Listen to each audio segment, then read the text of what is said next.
Hello friends, welcome and welcome back to my YouTube channel. तो आज के इस वीडियो में हम देखने वाले हैं केमिस्ट्री के बहुत ही ज़्यादा इंपॉर्टेंट टॉपिक के बारे में। तो टॉपिक देख लीजिए। टॉपिक है आपका 12th केमिस्ट्री इंपॉर्टेंट रिएक्शन, जो कि बोर्ड एग्जाम में आने के पूरे चांसेस हैं और इससे आपके 5 नंबर एग्जाम में कंफर्म हो जाएंगे। तो चलिए देखते हैं वो इंपॉर्टेंट रिएक्शन कौन कौन सी है। तो पहली आपकी रिएक्शन है वुड्स फिटिंग अपक्रिया और दूसरी है कैनी-ज़ारो अपक्रिया। तो कैसे कर पाएंगे इन दोनों रिएक्शन को आज के इस वीडियो में बहुत ही सिंपल तरीके से समझेंगे। तो चलिए स्टार्ट करते हैं वुड्स फिटिंग अपक्रिया। तो कैसे करनी है हमें वुड्स फिटिंग अपक्रिया? तो इस पे हम करते क्या है, जब एल्किल हैलाइड की क्रिया, किसकी क्रिया कराते हैं? जब एल्किल हैलाइड की क्रिया एरिल हैलाइड से कराएं। जब एल्किल हैलाइड की क्रिया एरिल हैलाइड से सोडियम धातु के साथ हमें मिलाना क्या है? एल्किल हैलाइड मिलाना है, एरिल हैलाइड मिलाना है और सोडियम धातु मिलाना है। और इन तीनों की क्रिया शुष्क ईथर की उपस्थिति में करानी। किसकी उपस्थिति में करानी? शुष्क ईथर। शुष्क ईथर ये क्या काम करेगा? उत्प्रेरक का काम करेगा। ठीक है, शुष्क ईथर की उपस्थिति में कराएंगे तो एरोमेटिक हाइड्रोकार्बन प्राप्त होंगे। क्या प्राप्त होंगे? एरोमेटिक हाइड्रोकार्बन प्राप्त होंगे और ये पूरी रिएक्शन आपकी वुड्स फिटिंग अपक्रिया कहलाएगी। ठीक है, तो चलिए समझते हैं कि इस थ्योरी से हमें रिएक्शन कैसे करनी है। तो बात करें एल्किल हैलाइड। अब एल्किल क्या होता है? एल्किल यानी आर को हम क्या बोलते हैं? एल्किल बोलते हैं। हैलाइड यानी हैलोजन। ठीक, एल्किल हैलाइड आर एक्स वाले तत्वों को हम बोलते हैं एल्किल हैलाइड। ठीक है, अब आर में कौन से समूह आते हैं? मेथिल समूह आता है आपका CH3, एथिल समूह आता है आपका C2H5 और आता है आपका प्रोपिल समूह C3H7। ठीक है, अब हैलाइड यानी कि हैलोजन ग्रुप 17 के तत्व क्लोरीन, ब्रोमीन और आयोडीन। ठीक है, तो ये हो गए आपके एल्किल हैलाइड। तो जब हम एल्किल हैलाइड की क्रिया एरिल हैलाइड, अब एरिल हैलाइड में कैसे आते हैं तत्व? बेंजीन वाले तत्व आते हैं, C6H5 वाले तत्व आते हैं। ठीक है, बेंजीन वाले तत्व आते हैं।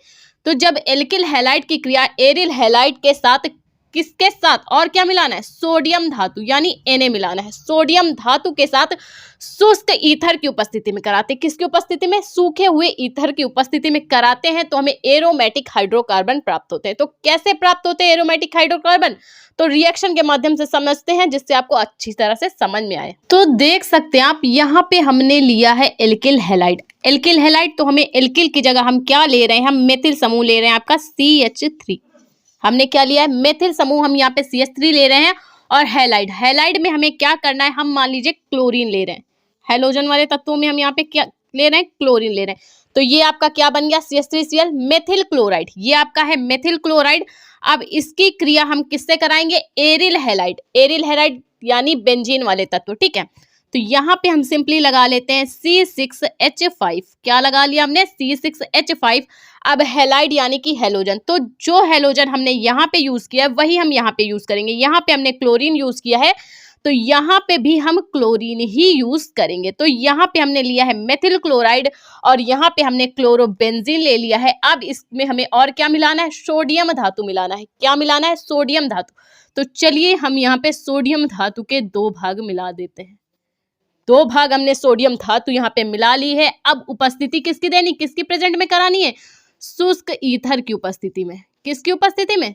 शुष्क ईथर की उपस्थिति में ये रिएक्शन पूरी होगी। ठीक है, तो देखा आपने, हमने मेथिल क्लोराइड लिया, क्लोरोबेंजीन और सोडियम धातु लिया है। ठीक, तो यहाँ से क्या होगा? यहाँ से ये जो क्लोरीन है, ये जो सोडियम है, वो ये वाला क्लोरीन ले लेगा और ये वाला क्लोरीन। 2 भाग क्लोरीन के हैं और 2 भाग इसके पास क्या है?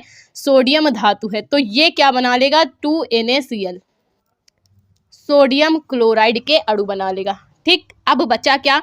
अब बचा है आपका बेंजीन वाला, बेंजीन रिंग का C6H5। इसके साथ आपका जुड़ जाएगा मेथिल समूह CH3 और ये रिएक्शन आपकी क्या बन जाएगी? C6H5 CH3। ये आपका क्या हो गया? देख सकते हैं आप, ये नीचे लिखा हुआ है। ठीक है, तो ये आपका बन चुका है टॉल्विन। क्या है ये? टॉल्विन। C6H5 CH3 को हम क्या बोलते हैं? हम बोलते हैं टॉल्विन। टॉल्विन। ठीक है, तो ये हमारा टॉल्विन बन चुका है। तो हमने सिंपली किया कि आप मेथिल क्लोराइड लिया, क्लोरोबेंजीन लिया, 2 भाग सोडियम धातु के अणु लिए और ईथर की उपस्थिति में ये रिएक्शन कराई, तो हमें प्राप्त हुआ टॉल्विन और सोडियम क्लोराइड के 2 भाग अणु बाहर निकल चुके हैं। ये थी आपकी वुड्स फिटिंग अपक्रिया। अब हम देखेंगे नेक्स्ट रिएक्शन कैनिज़ारो अपक्रिया की।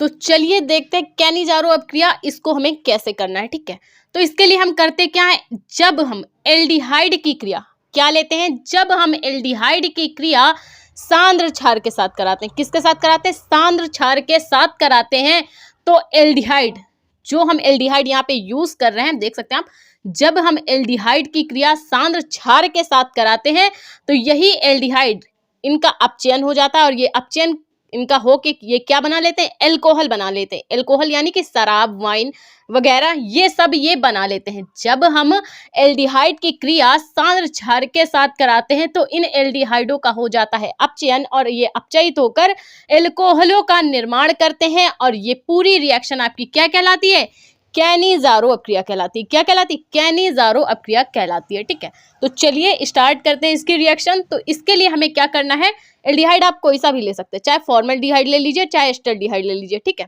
तो यहाँ पे हम क्या करेंगे, हम लेंगे फॉर्मल्डिहाइड। ठीक, 2 भाग हम ले लेंगे यहाँ पे फॉर्मल्डिहाइड। फॉर्मल्डिहाइड का फॉर्मूला होता है HCHO। क्या होता है फॉर्मल्डिहाइड का फॉर्मूला, HCHO, जिसके हमने 2 भाग लिए हैं। अब सांद्र क्षार में आप क्या ले सकते हैं, पोटेशियम हाइड्रोक्साइड KOH भी ले सकते हैं या फिर आप NaOH भी ले सकते हैं, सोडियम हाइड्रोक्साइड। या तो आप पोटेशियम हाइड्रोक्साइड ले लीजिए या फिर सोडियम हाइड्रोक्साइड ले लीजिए, किसी के साथ भी ये रिएक्शन आप करा सकते हैं।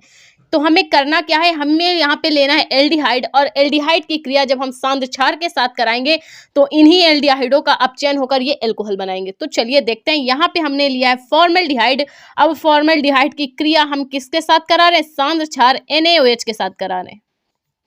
तो सिंपली हमने यहाँ पे NaOH ऐड कर लिया। अब इनको मिला के हम क्या कर देंगे, गरम। हमने डाला फॉर्मल्डिहाइड और क्या डाला, सोडियम हाइड्रोक्साइड। अब दोनों को मिला के जब हम गरम करेंगे तो पहले ये समझ लीजिए, इसमें क्या है, एक H, ठीक है, 2CH2। इसको ऐसे भी लिखा जा सकता है कि नहीं लिखा जा सकता, CH2। यहाँ पे तो 2 पहले से लिखा हुआ है। तो पहले ये देख लीजिए कार्बन के कितने हैं, कार्बन के हैं 2 परमाणु, हाइड्रोजन 2 दूनी 4, हाइड्रोजन के कितने अणु हैं, 4 अणु हैं, और ऑक्सीजन आपका है, ऑक्सीजन के 2 अणु हैं। ठीक है, तो हमें यहाँ पे क्या करना है, ये हाइड्रोक्सिल समूह लेना है। 1 कार्बन इससे हमने लिया और 3 हाइड्रोजन इससे लिए। ठीक है, 1 कार्बन इससे लिया और 3 हाइड्रोजन इससे लिए, तो ये क्या हो गया, CH3, और इसका हाइड्रोक्सिल समूह OH हम यहाँ पे ले लेंगे। तो ये हमारा कौन सा बन गया, मेथिल एल्कोहल बन गया। क्या बन गया है हमारा, मेथिल एल्कोहल हमें प्राप्त हो गया है। ठीक, हमने क्या किया, हमने 1 कार्बन ले लिया, 3 हाइड्रोजन इससे ले लिए, CH3 बन गया मेथिल समूह। अब यहाँ से NaOH से हमने हाइड्रोक्सिल समूह OH ले लिया। अब क्या क्या बचा है, तो बचा है आपका सोडियम धातु Na, और क्या बचा है, 1 कार्बन बचा है, 1 हाइड्रोजन बचा है। ठीक है, 1 कार्बन 1 हाइड्रोजन और 2 अणु आपके ऑक्सीजन के बचे हैं गया है। और क्या बच गया, सोडियम धातु। तो यहाँ से क्या हो जाएगा, ये पहले हम यहाँ पे H ऐड करेंगे, फिर 2 ऑक्सीजन है, 1 कार्बन है, HCOONA। तो ये आपका क्या बन गया, सोडियम फॉर्मेट। ये हमारा बना है मेथिल एल्कोहल, ये हमारा क्या बना है, मेथिल एल्कोहल, और ये क्या है हमारा, सोडियम फॉर्मेट।